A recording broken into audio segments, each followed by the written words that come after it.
சொல்லுகிறேன். கடந்த வாரத்தில் கலந்த ஈசாக்குக்கும் ரெபேக்காவுக்கும் இயேசு கிறிஸ்து நாமத்தினால் வாழ்த்து சொல்லுகிறேன். அல்லேலூயா.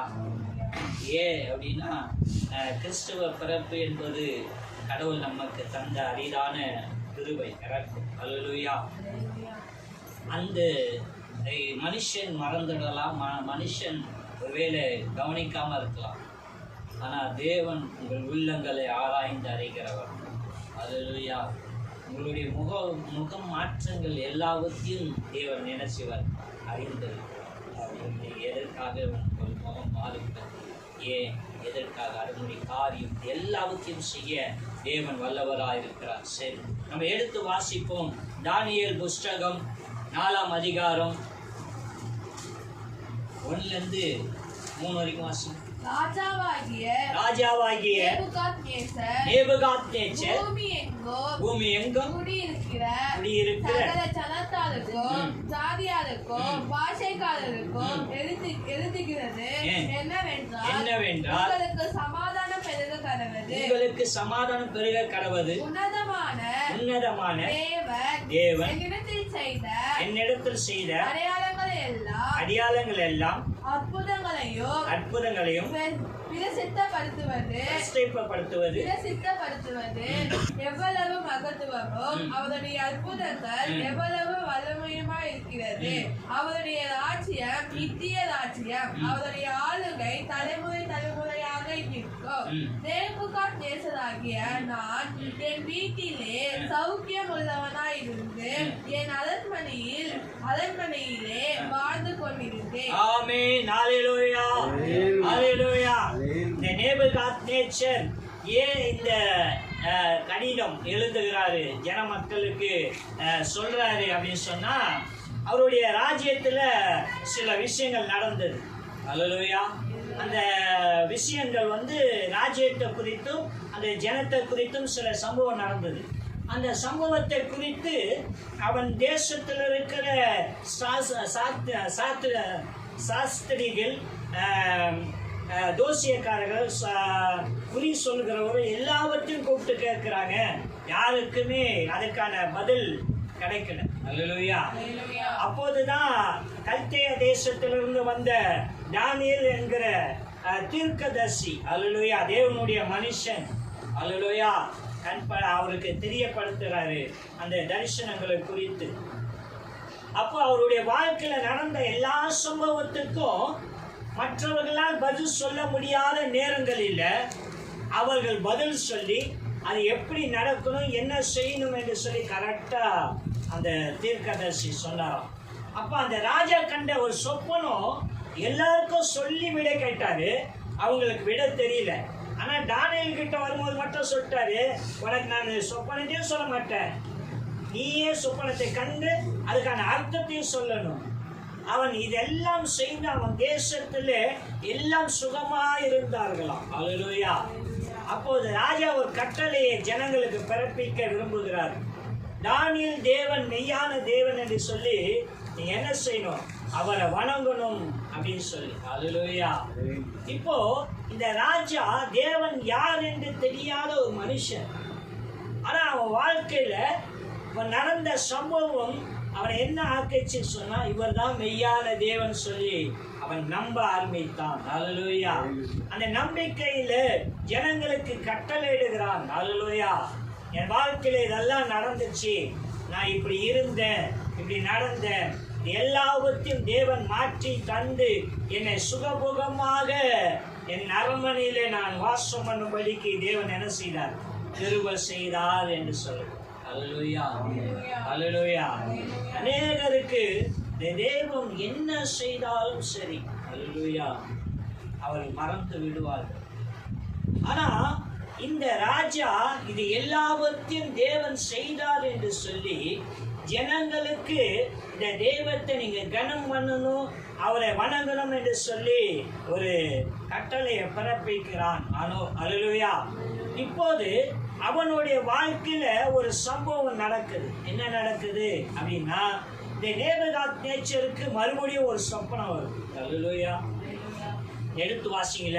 அதுல 4:27 வாசிங்க.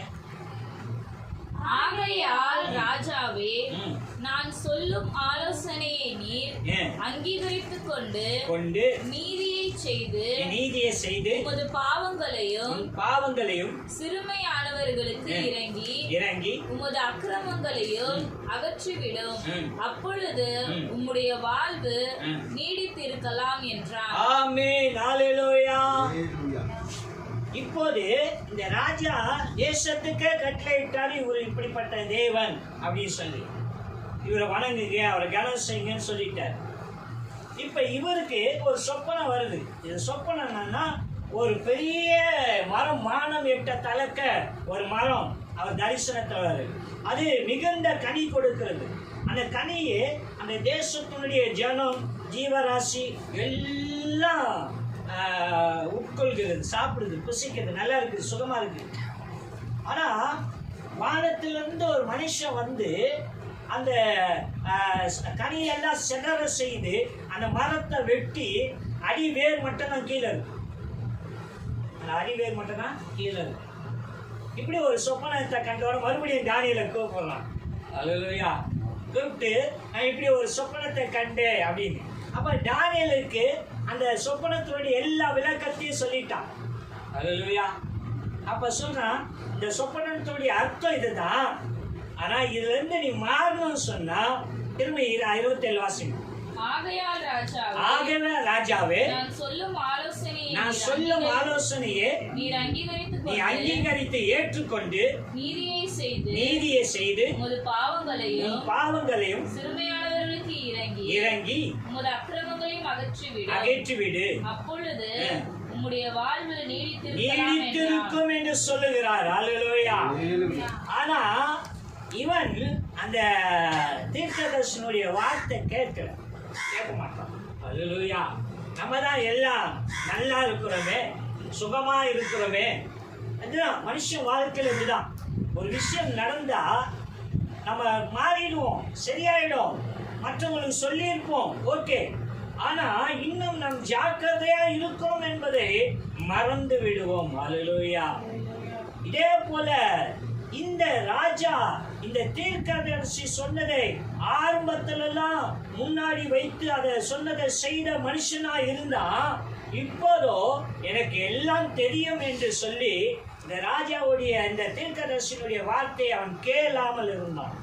சரி, என்ன நடந்தது? 29 வாசியில 29 32 வரைக்கும் வாசி. 12 மாதம் சென்ற பின்பு ராஜா பாபிலோன் ராஜ்யத்தின் அரண்மனை மேல் உலாவிக் கொண்டிருக்கும் போது, இது என் வல்லமையின்